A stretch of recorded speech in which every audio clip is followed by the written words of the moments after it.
Hello, my name is Daniel Canepa. This is In Honor of the Truth. I'll welcome you back. On this video, we're going to be talking about deliverance. It's going to be the second step to deliverance. The first step, if you didn't see the video, I recommend that you watch it. We were talking about doors and portals, which is the way that demons enter our lives. So now we're going to be talking about the second step, which is the consultation. I'm naming it the consultation because it's a step that we analyze, we listen to the person who needs deliverance. So specifically, these steps are going to be for people who are going to be performing deliverance, who are going to be praying for others. And not necessarily for those that need deliverance, but it will be helpful for you as well. I think it's going to be blessing everybody.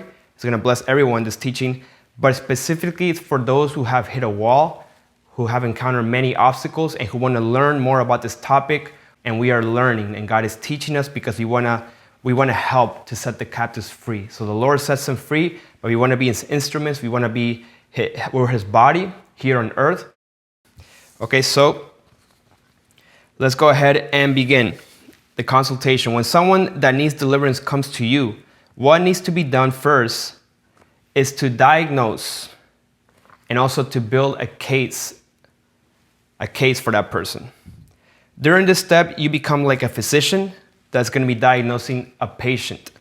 You're also like a lawyer that analyzes and judges righteously the charges that are being placed against the accused in preparation to confront the accuser. So like a doctor or a physician, a patient comes and first the nurse takes notes and takes basic information and it gets, probably more profound, and the questions get a little bit more deeper, more specific. And when the doctor comes, when the physician comes, which is supposed to be you, then you're going to ask the real big questions, the serious questions, like straight to the point. What's going on here? How long? This, that. So, and a lawyer, I've needed a lawyer before in the past with something that happened to me before. And I remember that he would ask me questions and I would respond, and then he would build a case. He would tell me, okay, there's this video there's these pictures, there's this testimony, there's this witness.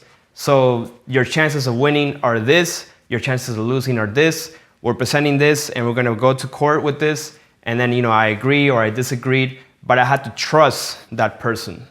So it's important that you gain the trust of the patient, of the accused. You gain their trust, because if there's no trust, then it's not going to work. Okay? Let's go to the Word of God. And we're going to talk specifically about this case, the demonized child, or the demon-possessed child that is found in Matthew, in Mark, and in Luke. Let's begin in Matthew, chapter 17, verse 14. It says, "And when they had come to the multitude, a man came to him, kneeling down to him and saying, 'Lord, have mercy on my son, for he is an epileptic.'" So an epileptic, originally that was not the word used, because epileptic, they added that word just because that was, you see a child going through that and you say, well, that sounds like an epileptic. So they added that word. But originally it was lunatic. And that word is seleniasomai, which means moonstruck or crazy. It means crazy. Let's go to the second testimony, which is in Mark chapter 9. Mark chapter 9, starting from verse 17. "Then one in the crowd answered and said, 'Teacher, I brought you my son who has a mute spirit.'" And in other translations, it says a dumb spirit. So in a testimony, according to Matthew, he heard a man say, he's lunatic. So the man was explaining the condition. He's crazy. He's lunatic. He doesn't know what he's saying, what he's doing. Lunatic, crazy, moonstruck. And in this case, the testimony, according to Mark, the man said he has a mute spirit. So he wasn't just talking about the way is manifesting what is causing his son to be lunatic. He's talking directly about the spirit, the type of spirit, mute. A mute spirit or a dumb spirit, because he becomes a mute. He doesn't respond. He doesn't listen. He just whatever he has an episode. He doesn't listen. And he starts here revealing, and whenever it seizes him, it throws him down. He foams at the mouth, gnashes his teeth, and becomes rigid. So here we already start seeing he says, he gives important information. It's a mute spirit, and he seizes him. So something that he comes and grabs hold of him. Let's skip forward to verse 20. Then they brought him the child to him, and when the child saw the Lord, immediately the spirit convulsed him, and he fell on the ground and wallowed, foaming at the mouth. So here we see live, the people saw what the father was talking about. So the father was talking about this episode of foaming at the mouth, gnashing his teeth, throwing him down. And then when the presence of God was strong, because God himself in the flesh was there, then the demon manifested and did exactly the way he operates, the way he manifests is foaming at the mouth, on the ground, hitting the boy, and doing what he does. So he manifested in front of the Lord. And here we see, very important, verse 21. So he asked his father, how long has this been happening to him? And he said, from childhood. So right there we see an example of the Lord giving us that he's asking questions. How long? So he builds a case diagnosing. He's asking about the spirit, asking about this condition, because he is diagnosing. He's showing us an example of this. And then we move ahead. Again, he tells him, verse 22, and after he has thrown him both into the fire and into the water to destroy him. But if you can do anything, have compassion. And then we see here, verse 25, when Jesus saw that the people were running together, so he saw that he needed to act quickly, he rebuked the unclean spirit, saying, deaf and dumb spirit. So mute or dumb, it's in different translations, it's either mute or dumb. So deaf and dumb spirit. So he diagnosed the spirit based on what the father was saying, based on how the demon operates, based on the manifestations, asking the questions. So God is giving us an example here, how to ask the questions, the right questions, and how to analyze what the father is saying, or what, in this case, what the patient is going to be telling you of what happens, how often, how long ago, what does it do? Do you foam at the mouth? Do you fall to the floor and have an attack? What happens? And he diagnosed it based on how it operates. He said, deaf and dumb spirit, I command you, come out of him and enter him no more. So here we see also something very interesting. What do you mean no more? Enter him no more. I thought demons don't get out of the body until they're cast out. So what do you mean enter him no more? Does he come in and out like whenever it seizes him? Is that how it is? Well, the answer is in Luke. Luke chapter 9 is the beloved physician Luke. He gathers the information and gives an account of the acts. Okay, so Luke 9, verse 39. The father is explaining again what happens when the spirit seizes him. It says, behold, a spirit seizes him, and he suddenly cries out. So the demon cries out through the boy. The boy begins crying out, screaming probably, and the demon is making him do that. It convulses him so that he foams at the mouth, and it departs. So here's the part right here. And it departs from him, and then it leaves with great difficulty, bruising him. So with great difficulty. Why with great difficulty? What does that mean? Well, let's use our common sense. He's hitting himself, bruising himself, falling in the water, falling in the fire. It's dangerous. So using common sense, why is it with great difficulty? Because they probably have to seize him.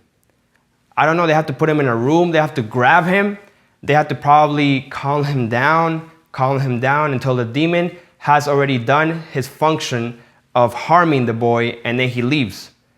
But since there's a door open, he comes back and does his thing, does an episode. So what is this? This is an episode.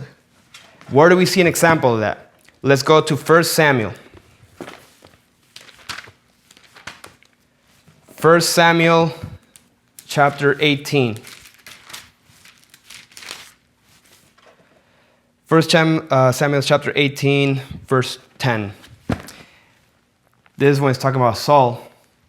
And it happened on the next day that the distressing spirit, distressing actually is supposed to be evil. Originally is an evil spirit from God came upon Saul. So some people say, wait, God doesn't give evil spirits. Well, here it says a distressing spirit from God. Why from God? Because he allowed it to happen. Because Saul was envious of David. So there was a door open, envy, jealousy. And he allowed it. It was from God, but because people want to be politically correct, they put a distressing spirit, but it's an evil spirit, a bad spirit. From God, came upon Saul, and he prophesied inside the house. Originally, it's not really supposed to be prophesied either. That's why we have to have the Spirit of God to guide us through these things. Why would you need David to come and play the harp, play the strings if a man is prophesying? Okay? No, that's because he was having an episode. He wasn't really prophesying the way we understand it. That word is actually raved. So the correct translation, he was raved. What does raved mean? It means to be delirious, to have a mental condition and speak nonsense. This is why David needed to play the strings. Because if he was just prophesying, why did he want to kill David? Let's go to chapter 19. Chapter 19, verse 9.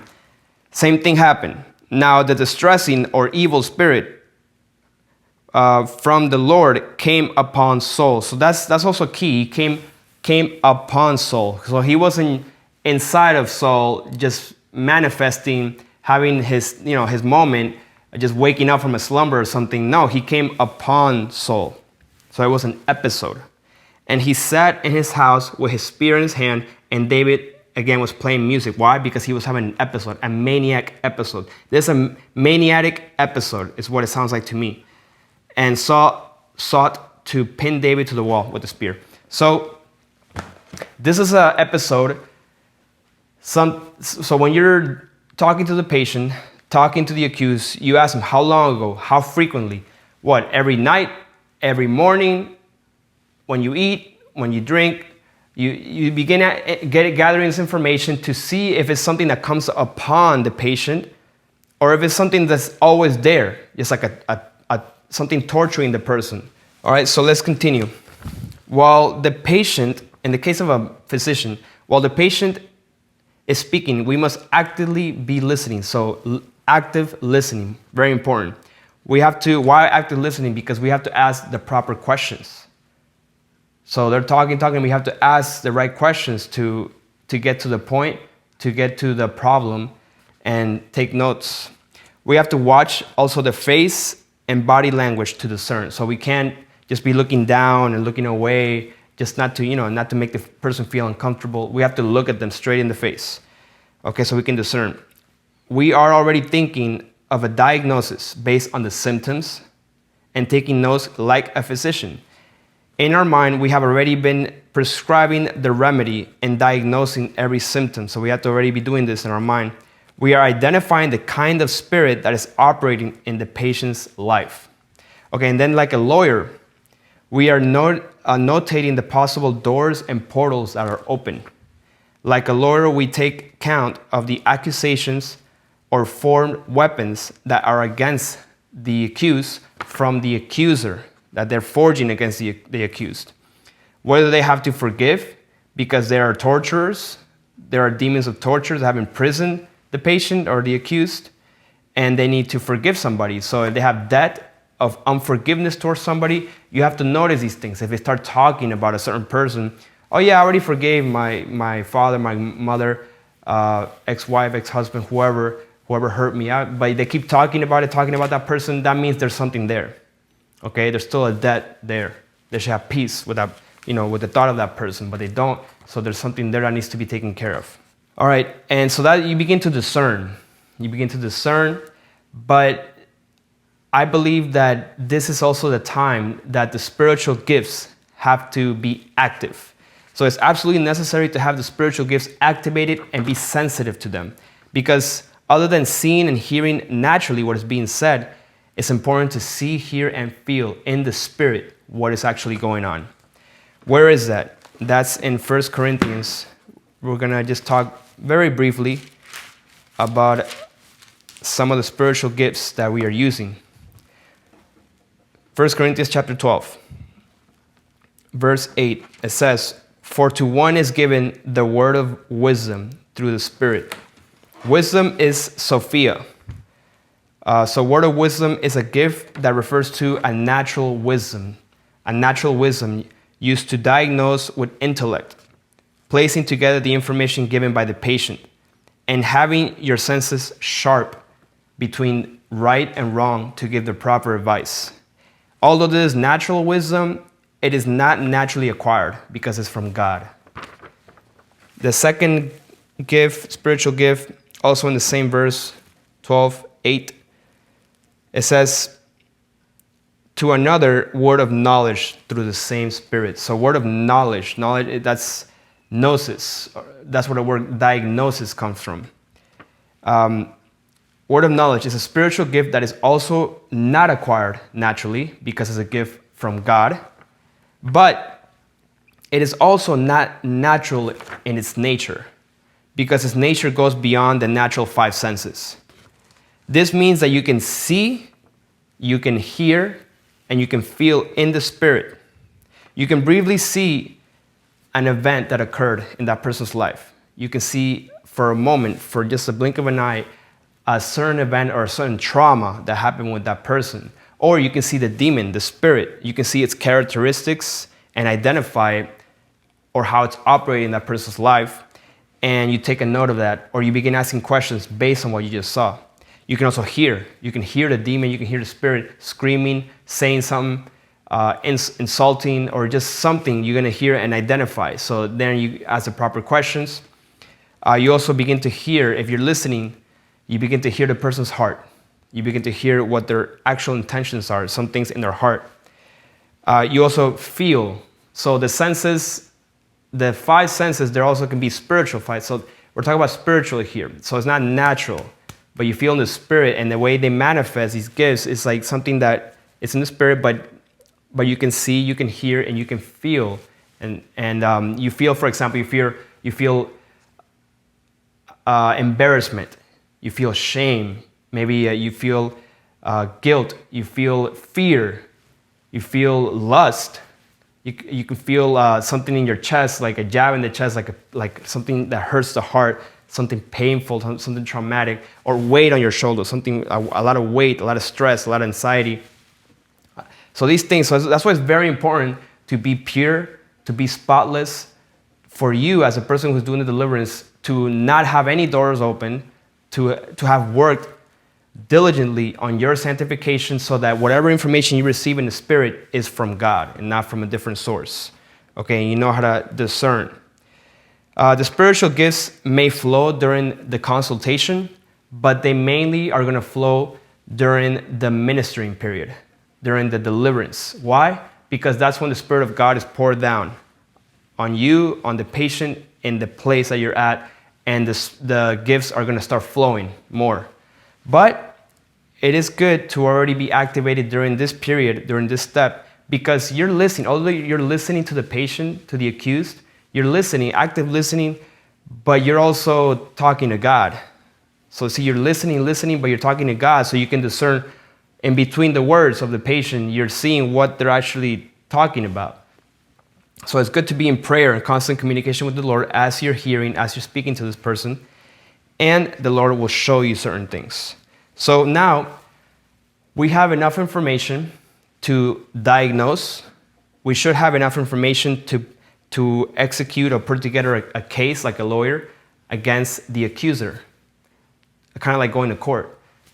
So it's very important to understand this. It's very important to be patient with them, because if you're not patient, if you're not gentle, if you don't care about them, if you don't have love for the sheep, then this is not for you. You have to be patient. You want to get to the bottom line, like what's really going on here, and you have to exercise these things with wisdom, with patience, and with love.